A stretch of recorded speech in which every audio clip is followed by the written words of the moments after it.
हाँ तो बाबू ऐसा है, आज हम लोग करने वाले हैं रासायनिक अभिक्रिया एवं समीकरण के लिए एनसीईआरटी सॉल्यूशन। इस लेक्चर को अपन दो पार्ट में करेंगे।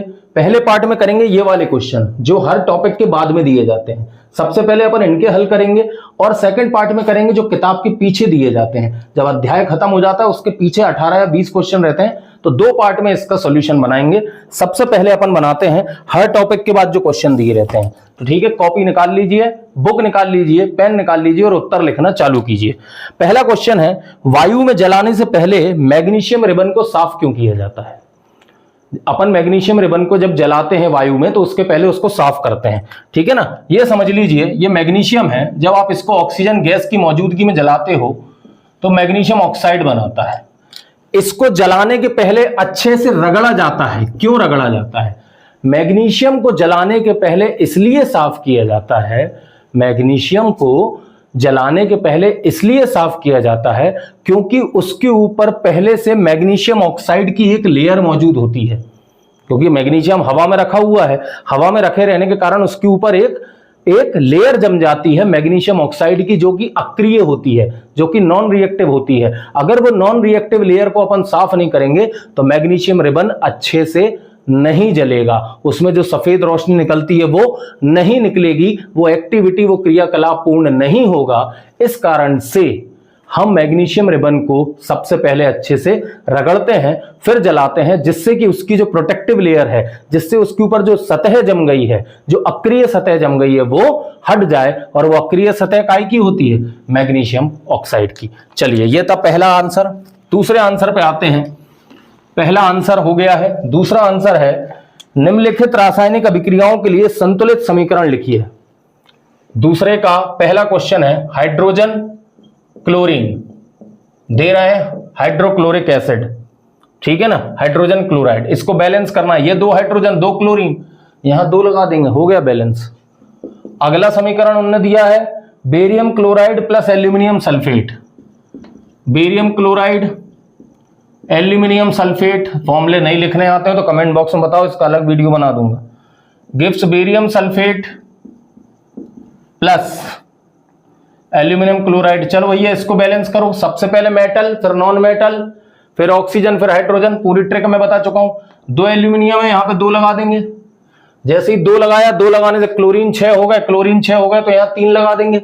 3 जैसे ही लगाया, क्लोरीन तो 6 हो गए, पर बेरियम भी 3 हो गए, तो यहां 3 लगा देंगे। 3 लगाने से सल्फेट पूरे 3 हो चुके हैं और यहां भी 3 थे। पूरी रिएक्शन बैलेंस से चेक कर लीजिए। नेक्स्ट है भैया, सोडियम प्लस जल। सोडियम प्लस जल मतलब Na plus H2O, Na plus H2O, और वो दे रहा है सोडियम हाइड्रोक्साइड मतलब NaOH प्लस हाइड्रोजन। इसको बैलेंस करना है। चलिए करिए भैया। यहां पे एक सोडियम कोई समस्या नहीं, यहां पे एक ऑक्सीजन कोई समस्या नहीं, यहां पे 2 हाइड्रोजन, यहां पे 3 हाइड्रोजन। जब भी 2 और 3 वाला मसला मिले तो मैं तो ये कहता हूं भाई साहब, यहां पे अगर 2 हाइड्रोजन है, यहां 2 लगा दो। जैसे ही 2 लगाया तो मेरे को क्या दिखा? मेरे को लगा कि 2 लगाने से हाइड्रोजन 2 है, पर 2 और 2 4 हो गए, तो यहां 2 लगा दो। यहां 2 लगाया तो हाइड्रोजन 4, 2 लगाने से ऑक्सीजन 2, यहां भी 2 लगाने से ऑक्सीजन 2। पर जैसे ही आपने 2 लगाया सोडियम में, तो अब यहां पे भी 2 लगाना पड़ेगा। काम बन गया, पूरा काम बन गया, कहीं कोई समस्या नहीं। पूरी रिएक्शन बैलेंस हो चुकी है, पूरी रिएक्शन बैलेंस हो चुकी है। तो ये हो गया आपका दूसरा सवाल। चलिए तीसरे सवाल में आते हैं। तीसरे सवाल पे आते हैं, जल्दी जल्दी करते जाओ भैया। क्वेश्चन नहीं लिखेंगे हम, है ना। क्वेश्चन आपके सामने किताब है यार पूरी, आप तो किताब रख के तो बैठे हो गए। अगर एनसीईआरटी सॉल्यूशन को देखो, अनायास तो ये वीडियो खोला नहीं है, आपको मालूम है आप एनसीईआरटी सॉल्यूशन किताब के हल देखने आए हो। किताब के हल देखने आए तो किताब तो सामने रखो, बेसिक बात है इतनी तो, ठीक है ना। चलो तीसरा है, निम्नलिखित अभिक्रियाओं के लिए उनकी अवस्था के संकेतों के साथ संतुलित रासायनिक समीकरण लिखिए। मतलब इस समय जो पदार्थ जिस अवस्था में है, सॉलिड है तो सॉलिड लिखो, गैस है तो गैस लिखो, लिक्विड है तो लिक्विड लिखो, जल में उसका विलयन है तो एक्वस लिखो, ठीक है ना। ये आपको बताना पड़ेगा। तो वो कह रहा है जल में बेरियम क्लोराइड जल में मतलब एक्वस, तथा सोडियम सल्फेट के विलयन, सोडियम सल्फेट भी जल में ही है, Na2SO4, सोडियम सल्फेट Na2SO4। जब जल में विलयन होता है तो एक्वस लिखते हैं, AQ। और वो अपन को क्या दे रहा है? सोडियम क्लोराइड का विलयन, सोडियम क्लोराइड का विलयन, वो भी एक्वस, तथा अघुलनशील बेरियम सल्फेट का अपक्षेप, मतलब प्रेसिपिटेशन रिएक्शन। अपक्षेप को कैसे रिप्रेजेंट करते हैं, नीचे की तरफ एरो। बेरियम क्लोराइड का जो अपक्षेप होता है ना, वो सफेद कलर का होता है। थोड़ी बहुत रिएक्शन भी पढ़ाते हैं यहाँ पे। उसने आपसे बोला है कि इन सब के मुझे अवस्था बताओ, तो ये तीनों जल के विलयन में थे, एक्वस थे, और इसका सफेद कलर का अपक्षेप मतलब ये अघुलनशील है, इसलिए नीचे की तरफ एरो रहता है। इसको बैलेंस और कर दो, यहाँ 2 सोडियम है तो 2 लग जाएंगे, 2 लगाने से क्लोरीन 2 हो गए, तो क्लोरीन बैलेंस है, सल्फेट 1 है। मैंने ये कुछ गलत कर दिया क्या?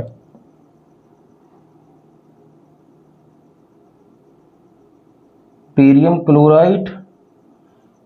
क्लोराइड बना दिया बेटा, या बेरियम सल्फेट होना था, सॉरी, BaSO4, बेरियम सल्फेट बनेगा। ये सोडियम का सल्फेट चला जाएगा बेरियम के साथ, और बेरियम का क्लोराइड चला जाएगा सोडियम के साथ। गलती से लिख दिया, कोई समस्या नहीं, ठीक है ना। तो ये 2 सोडियम, तो ये 2 sodium, 2 chlorine, 2 chlorine, 1 barium, 1 barium, 1 sulphate, 1 sulphate, पूरी रिएक्शन बैलेंस है। चलिए अगला सवाल करते हैं। अगला सवाल करते हैं सोडियम हाइड्रोक्साइड का विलयन। सोडियम हाइड्रोक्साइड का विलयन मतलब NaOH, और विलयन मतलब जल का विलयन एक्वस। मैं हाइड्रोक्लोरिक अम्ल मतलब HCl, वो भी कैसा, जल में एक्वस। क्या बना के दे रहा है, सोडियम क्लोराइड, वो भी जल में NaCl, एक्वस, तथा जल बनाते हैं, जल तो है ही H2O, लिक्विड। बैलेंस कर दीजिए भैया इसको, 1 सोडियम 1 सोडियम, 1 हाइड्रोजन, 2 हाइड्रोजन है भैया, तो 2 हाइड्रोजन यहां पे भी है, 1 ऑक्सीजन 1 ऑक्सीजन, और 1 क्लोरीन 1 क्लोरीन। ये रिएक्शन पहले से ही बैलेंस थी, तो आपने पहला बॉक्स खत्म कर लिया है। चलिए पेज पलट लीजिए, पेज पलट लीजिए किताब के। अगले बॉक्स पे आ चुके हैं आप लोग, अगले बॉक्स पे आ चुके हैं। पहला प्रथम बॉक्स खत्म हो गया है, अब पेज पलट के अगले बॉक्स पे आइए। उन्होंने कहा किसी पदार्थ X के विलयन का उपयोग सफेदी करने के लिए होता है। सफेदी यानी कि व्हाइट वॉशिंग, सफेदी की व्हाइट वॉशिंग यानी कि सफेदी वाली अभिक्रिया आपको बहुत अच्छे से मालूम है कि कैल्शियम ऑक्साइड के सॉलिड को जब तुम लोग पानी में मिलाते हो तो वो बनाता है कैल्शियम हाइड्रोक्साइड का विलयन। क्या बनाता है, कैल्शियम हाइड्रोक्साइड का विलयन, साथ में ऊष्मा निकलती है। और इस कैल्शियम हाइड्रोक्साइड के विलयन को जब तुम पोतते हो दीवार पे, तो वो कार्बन डाइऑक्साइड के साथ रिएक्ट करके एक सफेदी बना लेता है कैल्शियम कार्बोनेट की, तथा पानी बाहर निकल जाता है। ये सफेदी की अभिक्रिया होती है। इसमें वो आपसे पूछ रहा है कि आप पानी के साथ किसको अभिक्रिया कराते हो। हम कैल्शियम ऑक्साइड की कराते हैं। इसे कहते हैं क्विकलाइम। क्विकलाइम मतलब बिना बुझा हुआ चूना, इसको कहते हैं बिना बुझा हुआ चूना, बिना बुझा हुआ चूना, क्विक लाइम। क्या बोला जाता है, क्विक लाइम। और अगर इसका केमिकल नेम बोले तो वो होता है कैल्शियम ऑक्साइड। कैल्शियम ऑक्साइड इसका नाम होता है। जो X है वो ये कैल्शियम ऑक्साइड होता है। ये पूरी सफेदी की अभिक्रिया होती है। व्हाइट वॉशिंग की अभिक्रिया ये होती है कि कैल्शियम ऑक्साइड पानी के साथ अभिक्रिया करके कैल्शियम हाइड्रोक्साइड तथा ऊष्मा बाहर निकालता है। ये कैल्शियम हाइड्रोक्साइड के विलयन को जब हम CO2 जो बाहरी गैस होती है ना, वातावरण में मौजूद कार्बन डाइऑक्साइड के साथ अभिक्रिया करके कैल्शियम कार्बोनेट बनाता है, जो कि शाइनिंग चमकदार सफेद सतह बना लेता है। ठीक है ना। अगला सवाल वो पूछ रहा है क्रियाकलाप 1.7 में जो 2 गैसें निकलती हैं, क्रियाकलाप 1.7 में एक परखनली में एकत्रित गैस की मात्रा दूसरी से 2 गुनी क्यों है, उस गैस का नाम बताइए। भैया क्रियाकलाप 1.7 बता दूं, एक्टिविटी 1.7 है जल का वैद्युत अपघटन। मैंने तो अलग से वीडियो बनाया है इसका, ये देखो आई बटन में मिल जाएगा। एक्टिविटी 1.7 जल का वैद्युत अपघटन। इसमें क्या होता है, पानी में आप करंट छोड़ते हो, करंट मतलब धारा, विद्युत धारा। तो आपको 2 गैस मिलती हैं, हाइड्रोजन गैस और ऑक्सीजन गैस। और जब आप इसको बैलेंस करते हो, बैलेंस करने के लिए ये यहाँ पे 2 हाइड्रोजन है, ये 2 ऑक्सीजन है, 2 ऑक्सीजन के लिए यहाँ पे बैलेंस करते हो तो यहाँ पे 2 लगाना पड़ता है। तो ये 2:1 इसलिए लगाते हो क्योंकि आप जब रिएक्शन को बैलेंस कर रहे हो तो इनका जो मोलार अनुपात है वो ऐसा रहता है। इनका जो मोलार अनुपात है, उनका जो वॉल्यूम है, उनका आयतन का अनुपात 2:1 रहता है। ये आयतन का अनुपात है, ये मास का नहीं, द्रव्यमान का नहीं, आयतन का अनुपात होता है। और 2 गैसें इसलिए मिलती क्योंकि जब आप इसको वो कर रहे हो, संतुलित कर रहे हो तो आपने देखा है कि आपको मोल रेशियो, जो मोल अनुपात है, वो बराबर करना पड़ता है, ठीक है ना। और इसके अलावा कुछ पूछा है क्या? गैस का नाम बताइए, कौन सी गैस दो गुनी होती है? Hydrogen gas. हाइड्रोजन गैस का आयतन ऑक्सीजन गैस के आयतन से 2 गुना होता है। हाइड्रोजन गैस का आयतन ऑक्सीजन गैस के आयतन से 2 गुना होता है। चलिए अगला क्या पूछ रहा है वो, चलो पेज पलट लो जरा, फिर से पेज पलट लो, ठीक है ना। अंतिम बॉक्स पे आ चुके हैं अपन, लास्ट बॉक्स पे आ गए हैं, ठीक है ना। 2 पार्ट में बनाने की बोला है मैंने, इसलिए बोला है, ठीक है ना। चलिए तो पहला क्वेश्चन आ जाएगा अंतिम बॉक्स का, जब लोहे की कील को कॉपर सल्फेट के विलयन में डुबोया जाता है तो विलयन का रंग क्यों बदल जाता है? लोहे की कील मतलब Fe, कॉपर सल्फेट का विलयन मतलब एक्वस, और ये सॉलिड। भैया ये पहले किस कलर का होता है? नीला। जैसे ही तुम इसमें कॉपर लोहा डालते हो FeSO4, ये कॉपर, ये हरा हो जाता है। क्यों हो जाता है? क्योंकि भैया जो लोहा है ये कॉपर से ज्यादा क्रियाशील होता है। जो लोहा है, जो आयरन है, वो कॉपर से ज्यादा क्रियाशील होता है। वो कॉपर सल्फेट के विलयन में से कॉपर से कहता है चलो जी निकलो यहां से, और खुद सल्फेट के साथ जाके जुड़ जाता है और कॉपर यहां अकेला हो जाता है। इस अभिक्रिया को हम विस्थापन अभिक्रिया, डिस्प्लेसमेंट रिएक्शन कहते हैं। विस्थापन अभिक्रिया कहते हैं इसको, डिस्प्लेसमेंट रिएक्शन बोला जाता है कि जब ज्यादा क्रियाशील कम क्रियाशील को उसके विलयन में से हटा देता है। इस कारण से यहां पे रंग बदल जाता है, क्योंकि यहां पे कॉपर का विस्थापन हो चुका है। कॉपर का विस्थापन इसलिए हुआ क्योंकि जो लोहा है, आयरन है, वो कॉपर से ज्यादा क्रियाशील है। अब वो कह रहा है दूसरे में कि द्विविस्थापन अभिक्रिया का एक उदाहरण बताइए, जो किताब में दिया हुआ है उससे अलग। द्विविस्थापन अभिक्रिया का एक उदाहरण बताइए। अपन शुरुआत वाला उदाहरण देते थे जब किताब बिल्कुल शुरू हुई थी, ठीक है ना। जो चैप्टर अपन ने शुरुआत में पढ़ा था ना, बिल्कुल क्रियाकलाप 1.2 एक्टिविटी 1.2 कि जो लेड नाइट्रेट है, लेड नाइट्रेट का सॉल्यूशन जब पोटेशियम आयोडाइड के साथ मिलता है, लेड नाइट्रेट का एक्वस सॉल्यूशन जब पोटेशियम आयोडाइड के विलयन, जलीय विलयन से मिलता है तो यहां पे द्विविस्थापन होता है। यहां पे लेड आयोडाइड का अवक्षेप मिलता है, लेड आयोडाइड का अवक्षेप मिलता है, अघुलनशील पदार्थ जो कि येलो रंग, पीले रंग का होता है, तथा साथ में पोटेशियम नाइट्रेट बन जाता है, वो भी जल में विलयन के रूप में, ठीक है ना। तो ये द्विविस्थापन अभिक्रिया होती है कि लेड का नाइट्रेट चला जाता है पोटेशियम के साथ और पोटेशियम का आयोडाइड आ जाता है लेड के साथ। यह है द्विविस्थापन अभिक्रिया, डबल डिस्प्लेसमेंट अवक्षेपण अभिक्रिया का एक और उदाहरण, ठीक है ना। इसके बाद वो तीसरे प्रश्न में, ये क्वेश्चन नंबर 2 था, तीसरे प्रश्न में वो पूछ रहा है कि निम्नलिखित अभिक्रियाओं में आपको अपचायक और उपचायक बताने। ये तो तुम बहुत आसानी से बता दोगे, ये तो तुम लोगों ने इतनी प्रैक्टिस कर रखी है, 2-2 वीडियो चैनल पे डाल रखे हैं, उसके बाद भी नहीं बता पाओ तो गलती है। फिर बताइए क्या पूछ रहा है वो।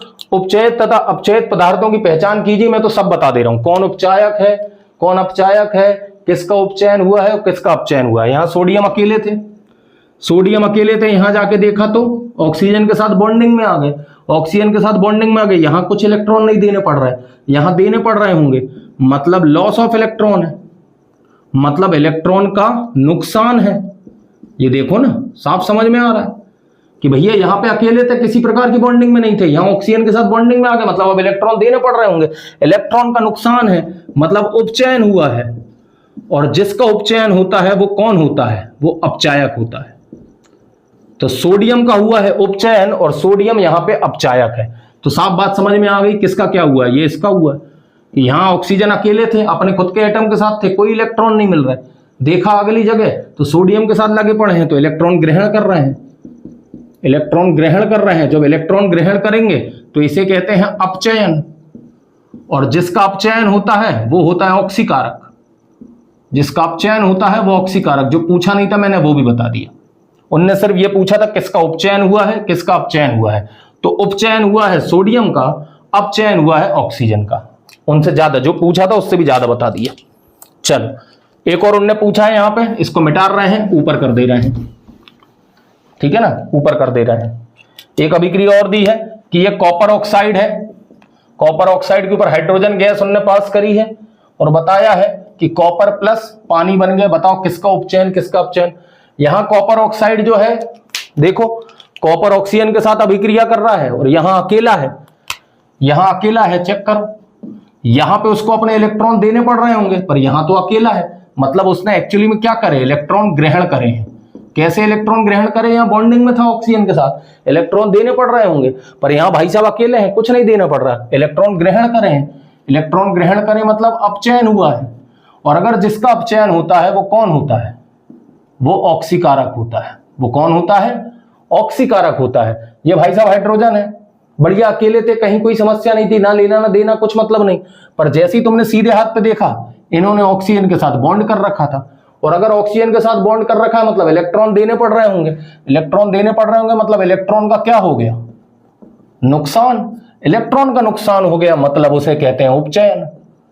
तो उपचयन किसका हुआ है, हाइड्रोजन का, और अगर हाइड्रोजन का उपचयन हुआ है तो ये क्या है, ये अपचायक है। हाइड्रोजन का हुआ है उपचयन, ये अपचायक है। कॉपर ऑक्साइड का हुआ है अपचयन, ये ऑक्सीकारक है। मैंने सब कुछ बता दिया। चलिए, तो ये था एनसीईआरटी सॉल्यूशन का पार्ट 1। अब मिलेंगे एनसीईआरटी सॉल्यूशन के पार्ट 2 के साथ।